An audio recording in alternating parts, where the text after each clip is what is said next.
شباب وابطال سنه اولى اعدادي عاملين ايه؟ يا رب تكونوا بخير. واخيرا يا ابطال بعد تعب سنه كامله خلاص بننهي المنهج النهارده اخر درس، وهو مصر والمنظمات الاقليميه في افريقيا. معلش بس سامحني هناخده على بعضه علشان نعمل مقارنه بسيطه كده. بص يا ستي، الدرس ده ولا تحس انه ملعبك ولا حاجه، افهم اللي هو عايزه وقوله. يعني المنظمات اللي هناخدها احنا مش هناخد غير اتنين، واحده خاصه بانها تساعد الدول من الاستعمار وتتحرر، وواحده تانية خاصه بالتجاره والتكامل. حلو كده عشان تبقى فاهم انت بتقول ايه. بس فكلمه منظمات دي يعني شويه دول بيدخلوا مع بعض ويعملوا حاجه اسمها منظمه. شويه دول مع بعض اسمهم ايه؟ منظمه. طب انا عايزه اعرف هنا ايه المنظمات ايه ودي وايه دور مصر. بص معايا، اول حاجه المنظمات الاقليميه دي اتعملت ليه؟ قال لك عشان تسهم في نشر امن سلام تحقيق التنميه. نشر امن سلام تحقيق التنميه. يبقى اول سؤال عندي كده، ايه اهميه المنظمات؟ اقول لك لنشر الامن والسلام وتحقيق التنميه. زي الفل كده، زي الفل. مصر ليها دور في الكلام ده، ليها، عشان دي اول واكبر واحده في المنظمات الافريقيه. يبقى لما اجي اقول لك اكتب ما تشير اليه العباره اولى الدول المؤسسه، هي المؤسسه المنظمات الافريقيه، اقول له مصر. طيب هي الاولى بقى بسبب ايه؟ قال لك ايمانها، عندها ايمان قوي باهميه التعاون الافريقي، وعندها ايمان قوي بتعزيز العمل الجماعي. يبقى تاني ايمانها بايه؟ باهميه التعاون الافريقي ورغبتها في تعزيز عمل جماعي. يعني من الاخر بتحب اللمه. مصر بتحب اللمه والتعاون والمشاركه. فاقول لك هنا ليه مصر هي اولى الدول المؤسسه؟ اقول له علشان مؤمنه باهميه التعاون ومؤمنه بتعزيز العمل الجماعي اللي هو بيحقق السلم والامن والتنميه. فهنعمل كام منظمه؟ قال لك منظمتين، اتحاد افريقي وكوميسا او الكوميسا زي ما تقول. يلا بينا نبدا الاتحاد الافريقي.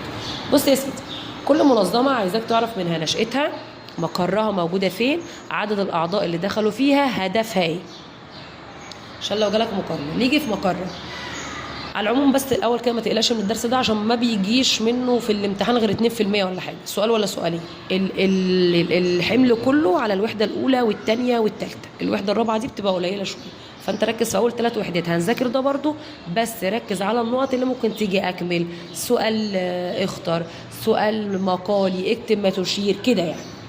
طيب تعالى بقى نكمل. الاتحاد الافريقي عندي هنا اتعمل امتى؟ التواريخ ما تهمنيش بحاجه، بيقول لك هو عمل في 2002 عملناه، وتم انشاؤه خلفا لمنظمه الوحده الافريقيه اللي اتعملت امتى؟ 63. يعني هو بعد منظمه الوحده الافريقيه على طول. يبقى لما اجي اقول لك الاتحاد الافريقي ده اتعمل امتى، اقول له خلفا لمنظمه الوحده الافريقيه اللي اتنشأت 63. طيب ليه اتعمل؟ هقول لك عشان انا قلت لك ايه في الاول، الاتحاد الافريقي هدفه خلصنا من الاستعمار. يبقى اقول له تخليص دول القاره بالاستعمار والتمييز العنصري. يبقى تاني بما تفسر ليه انشأنا الاتحاد الافريقي، اقول له عشان ايه؟ ليه تخليص دول القاره من الاستعمار والتمييز العنصري، الحاجتين اللي كانوا بيداوموا. طب الاتحاد الافريقي ده مقره فين؟ اديس ابابا في اثيوبيا. مقره فين؟ اديس ابابا في اثيوبيا. اديس ابابا في اثيوبيا. عدد الاعضاء قال لك كل دول قاره افريقيا. كل دول قاره افريقيا فين؟ في الاتحاد الافريقي، اسمه اتحاد افريقي، يبقى كل دول القاره. طيب كل دول القاره ده اهميته ايه؟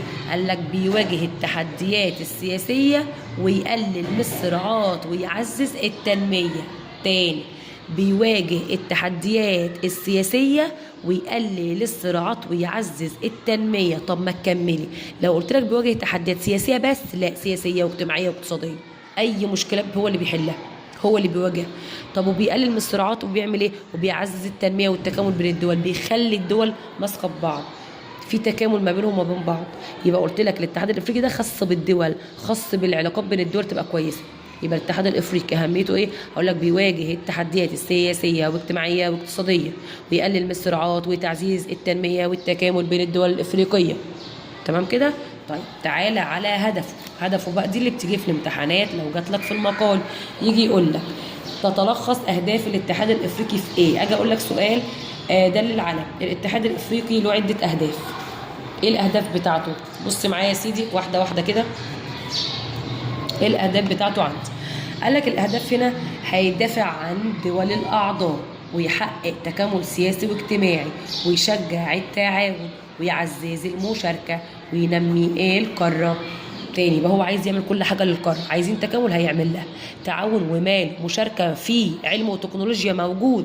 يبقى انا عندي هنا اهداف الاتحاد الافريقي، هقول لك بيدافع عن مين؟ سياده دول الاعضاء وسلامه اراضيها، ان الاراضي كلها تبقى بخير، ويحقق التكامل ويشجع التعاون ويعزز المشاركه. تاني يحقق تكامل ويشجع تعاون ويعزز مشاركه. كمل انت بقى من عندك بقى. تحقيق التكامل بين الدول، تشجيع التعاون وتعزيز السلام بين الدول، تعزيز المشاركه وحمايه حقوق الانسان. يبقى تحقيق التكامل، تشجيع التعاون، تعزيز المشاركه، وينمي القاره.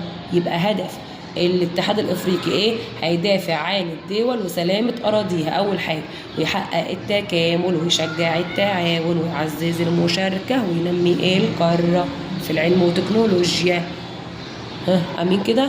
طيب بيقول لك هنا ان اصلا هدف الاتحاد الافريقي ده كله ان هو يعمل مساواه وترابط بين الدول وما يتدخلش في شؤون حد ويعمل اتفاقيات اسمها الدفاع المشترك، ان احنا نبقى مع بعض عشان ندافع عن بعض. كل ده من هدف مين؟ الاتحاد الافريقي. طب الاتحاد الافريقي ليه هيئه واحده؟ لا، ليه 4 هيئات.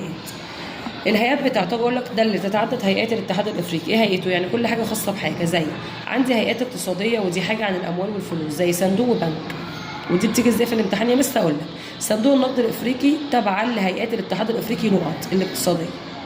من هيئات الاتحاد الافريقي الاقتصاديه نقط صندوق النقد الافريقي او البنك المركزي. يبقى صندوق النقد كله افريقي بقى، احنا اتعلمنا خلاص، احنا في قاره افريقيا. صندوق النقد والبنك المركزي هيئات اقتصاديه. صندوق النقد والبنك المركزي هيئات اقتصاديه. برلمان ومجلس تبقى هيئه سياسيه. برلمان ومجلس تبقى هيئه سياسيه. قال لك برلمان افريقيا او مجلس تنفيذي. طب المحاكم قضائيه، محكمه العدل والمفوضيه الافريقيه تبقى هيئات قضائيه. يقول لك محكمه العدل الافريقيه، المفوضيه الافريقيه، مفوضيه افريقيه، مفوضيه افريقيه، دي بتتكلم عن حقوق الانسان. يبقى اي حاجه تبع المحاكم والاسر فين؟ في القضائيه. بيقول لك هنا وفي مجلس كمان السلام والامن. انا اللي يهمني بقى الثلاثه دول. تاني اقتصاديه، صندوق النقد بنك مركزي هيئه اقتصاديه. برلمان ومجلس تنفيذي هيئه سياسيه. محكمه مفوضيه هيئه قضائيه. زي الفل. طيب تعالى للي بعد. مصر ايه علاقتها بالاتحاد الافريقي؟ فاكر في الترم الاول لما كنت بقول لك مصر اتخذت دولة من ضمن او انتخبت ضمن الاتحاد الافريقي؟ ايوه انا عايزه دي هنا بقى. بيقول لك مصر هنا كانت من اولى الدول الموقعة على القانون بتاع الاتحاد الافريقي، يعني هي اللي مشاركة في تأسيسه. قال لك عشان كده انتخبوها واحدة من ضمن رئاسة الاتحاد الافريقي. عشان كده مصر عملت شوية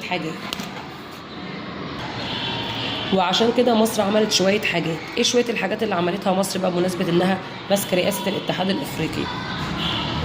قال لي هنا اللي عملته على مستويات. في مستوى اقتصادي وتنمو، يعني حاجه بتجيب فلوس او حاجه تبع التجاره. على مستوى الامني يعني امن البلد. على مستوى اجتماعي وثقافي يعني المجتمع والتعليم. يبقى مصر دخلت مع الاتحاد الافريقي في كام مستوى؟ 3: اقتصادي وامني واجتماعي. اقتصادي امني اجتماعي. اقتصادي هنا يعني ايه؟ قال لك اطلاق منطقه او اتفاقيه التجاره الحره اللي هي عملتها عشان تلغي الرسوم الجمركيه، دي اللي كانت عاملاها مصر. وعملت صندوق اسمه صندوق ضمان مخاطر الاستثمار. صندوق ضمان مخاطر الاستثمار. وعملت مبادرات في النقل. وعملت محافل دولية أو تمثيل القارة في المحافل الدولية، يعني في المؤتمرات الدولية الكبيرة. يبقى تاني مصر كان ليها دور في الاتحاد الافريقي وتم انتخابها على المستوى الاقتصادي. هقول له ايه؟ المستوى الاقتصادي والتنموي، يعني التنميه اللي كانت بتعملها الاقتصاديه. هقول له عملت مبادره التجاره الحره واتفاقيه تجاره حره. صندوق ضمان مخاطر الاستثمار. مبادرات في النقل والمشاركه في المحافل الدوليه. طبعا على المستوى الامني قال لك اسكات البنادق، يعني كل واحد يسكت بندقيته. يا جماعه احنا كل ده هدفه ان احنا ننشر سلام في البلد وننهي النزاعات والحروب وننشر السلام. يبقى لما اجي اقول لك ايه هدف اسكات البنادق؟ اقول لك ايه؟ انهاء النزاعات ونشر السلام. انهاء النزاعات ونشر السلام. افهم، مش لازم تحفظ اللي في الكتاب، افهم هدفه ايه واكتب بطريقتك. طب نيجي على الاجتماعي. اجتماعي يعني مجتمع، فقال لك هنا بقينا بنحمي المجتمع كله، زي نعمل قوافل طبيه لافريقيا عشان نكافح الامراض. قال لك كمان نقدم برامج تدريبيه ومنح دراسيه للطلاب عشان يتعلموا الافارقه. قال لك كمان نعمل فعاليات ثقافيه كويسه عشان نرسخ جواهم الهويه الافريقيه، زي مثلا ملتقى الشباب اللي كان في اسوان ومهرجانات السينما الافريقي. وهنا ده اجي اقول لك سؤال عليه، دلل او بما تفسر. عملنا فعاليات ثقافيه افريقيه ترسخ الهويه الافريقيه، اقول له زي مين؟ اقول له زي مؤتمر الشباب او ملتقى الشباب في اسوان، ملتقى الشباب في اسوان وده كان في 2019. ومهرجانات سينما افريقيه، مهرجانات سينما افريقيه. يبقى تاني بسرعه اجي اقول لك مثلا ارسلت مصر قوافل طبيه ده على المستوى نقط الاجتماعي عشان ايه؟ تكافح الامراض. يبقى مصر كان ليها 3 مستويات. اقتصادي قلنا حاجه بتجيب فلوس وتجاره، زي منطقه تجاره حره، صندوق ضمان، مخاطر الاستثمار، مبادرات في النقل، تمثيل محافل دوليه. طب الامني اسكات البنادق لانهاء النزاعات ونشر السلام. على المستوى الاجتماعي عمل قوافل طبيه لمنع مكافحه الامراض. قال لك بعد كده نقدم برامج تدريبيه ومنح دراسيه، قوافل طبيه، برامج تدريبيه ومنح دراسيه، ونعمل على ترسيخ الهويه. هنرسخ الهويه ازاي؟ اقول له عن طريق ملتقى الشباب العربي في اسوان ومهرجانات السينما الافريقيه. وبكده نبقى خلصنا الاتحاد الافريقي. تعالى على اخر نقطه وهي الكوميسا او الكوميسا. ايه الكوميسا ده؟ قال لك هي مجموعه اقتصاديه اقليميه معموله في افريقيا، بتشمل او بيطلق عليها السوق المشتركه. مشتركه ليه؟ لانها تعرف دلوقتي انها بتضم 21 دوله وبتاخد دول شرق وجنوب افريقيا. يبقى ال 21 دوله اللي فيها جايين منين؟ او اي اتجاهات؟ شرق وجنوب افريقيا. فاجي اقول لك السوق المشتركه اللي هي الكوميسا بتضم دول شمال وغرب، غلط، شرق وجنوب، شرق وجنوب. يبقى يعني ايه كوميسا؟ اقول لك عرف الكوميسا، اقول له مجموعه اقتصاديه اقليميه في افريقيا، مجموعه اقتصاديه اقليميه في افريقيا. اقول لك يطلق عليها سوق مشتركه لدول شرق وجنوب افريقيا، يطلق عليها سوق مشتركه لدول شرق وجنوب افريقيا. دي اللي بتجيلي في الامتحانات. مقرها دوله زامبيا، زامبيا، زامبيا، تمام. انما الثانيه الاتحاد الافريقي كان اديس ابابا باثيوبيا، اما الكوميسا زامبيا. وهي مكانها هي على الخريطه اهي، عشان لو جه قال لك في الامتحان يطلق عليها السوق المشتركه او مقر الكوميسا، مقر السوق المشتركه، اقول له زامبيا، زامبيا. امين. طيب تعالى اللي بعده. هنا عدد الاعضاء فيها كام دوله؟ 21. امال في الاتحاد الافريقي كان كل دول قاره افريقيا. هنا 21 دوله بقى تلاقي فيها مصر من ضمنهم، والسودان، ليبيا، جزر القمر، الدول اللي في الجنوب والشرق في افريقيا تبع الكوميسا. احفظهم يا مس؟ لا مش عليك حفظ، اعرف بس ان مصر من ضمن الكوميسا. طب ايه هدف الكوميسا ده اللي بتيجي؟ تتعدد اهداف الكوميسا. انا قلت لك الكوميسا هي تبع التجاره والتكامل، فهقول له ايه؟ تعزيز التجاره، التكامل الاقتصادي بانشاء سوق مشتركه وتشجيع الاستثمار. تاني، تعزيز التجاره، تشجيع الاستثمار، التكامل الاقتصادي بعمل سوق مشترك. تعزيز التجاره، تشجيع الاستثمار، والتكامل الاقتصادي. الثلاثه هدف مين؟ الكوميسا. طب مصر والكوميسا ليهم علاقه ببعض جدا. قال لك ان مصر هنا انضمت للكوميسا في 98 وبدات تمسك رئاستها مرتين، مره في 2001 ومره في 2021 كانت هي رئيسه الكوميسا. طب هي مصر عملت ايه الجهود اللي في الكوميسا؟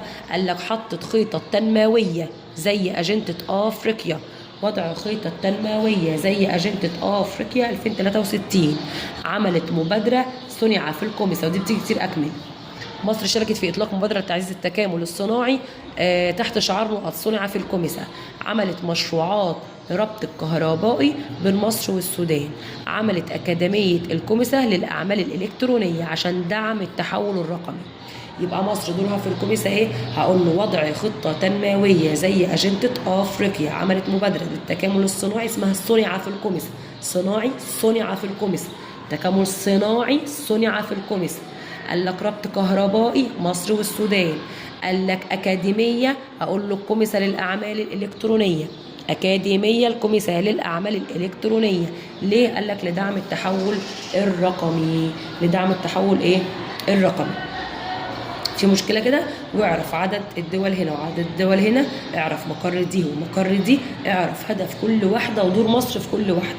دور مصر في الاتحاد الافريقي قسمته لاقتصادي وتنموي وامني واجتماعي وثقافي، اما دورها في الكوميسا ما بقسموش، بقول ال3 جمل دول على طول. تمام كده. خلي بالك من النقط، صدقني الدرس كويس جدا، بس حاول تفهمه وتعبر عليه باسلوبك، بس احفظ الاماكن كويس قوي. يعني يجي يقول لك مثلا مشروعات البنيه التحتيه للربط الكهربائي كانت بين مين ومين، اقول له مصر والسودان. اقول لك مثلا مشروع الشباب الاول ده كان فين، اقول له كان في اسوان. عندك مثلا الكوميسا بتضم كام دوله، اقول له 21. بتضم الدول ناحيه اتجاه ايه، شرق وجنوب. تمام. يا رب تكون قدرت اسهل الدرس عليك يا سنه اولى. استناني في المراجعه بقى ان شاء الله على خير. ما تنساش تقول لي بتتابعني من انهي محافظه. باي باي.